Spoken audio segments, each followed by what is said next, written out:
জয় শ্রীকৃষ্ণ। অক্ষয় তৃতীয়া কি এবং অক্ষয় তৃতীয়া আমরা পালন করি কেন? সংস্কৃত ভাষায় অক্ষয় শব্দটি অবিনশ্বর, অর্থাৎ যার ক্ষয় নাহি, যাহার সমৃদ্ধি, প্রত্যাশা, আনন্দ, সাফল্য, তৃপ্ত এবং তৃতীয়া অর্থাৎ চাঁদের তৃতীয় দিন। হিন্দু পঞ্জিকায় বসন্তের বৈশাখ মাসের তৃতীয় চন্দ্রদিন।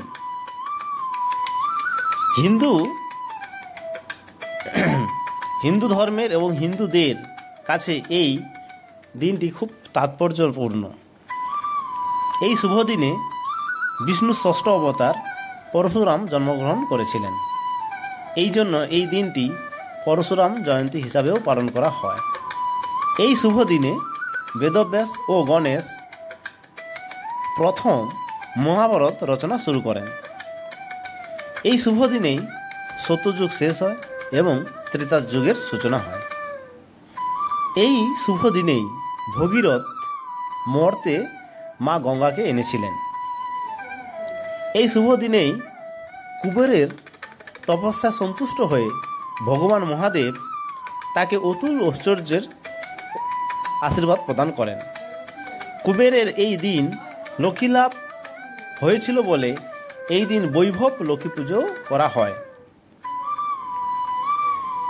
এই তিথিতে পুরীর জগন্নাথ ধামে রথযাত্রা উপলক্ষে রথ নির্মাণ শুরু হয়।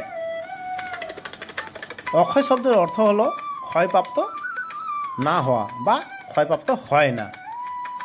বৈদিক মত অনুসারে পবিত্র তিথিতে কোনো শুভ কার্য সম্পন্ন হলে তা অনন্তকাল অক্ষয় হয়ে থাকে।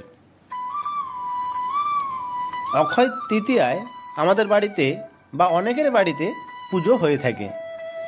এই পুজোয় যেসব আচার লাগে সেগুলো হলো পঞ্চগুড়ি, পঞ্চগর্ব, তিল, হরিতকি, ফুল, দুর্বা, তুলসী, বিল্বপত্র, ধূপ, প্রদীপ, ধূনা, মধু, ঘট, বস্ত্র, পাখা, দক্ষিণা, নৈবেদ্য, কুচো নৈবেদ্য, শাড়ি ও পুজোর অন্যান্য শাড়ি। ধন্যবাদ।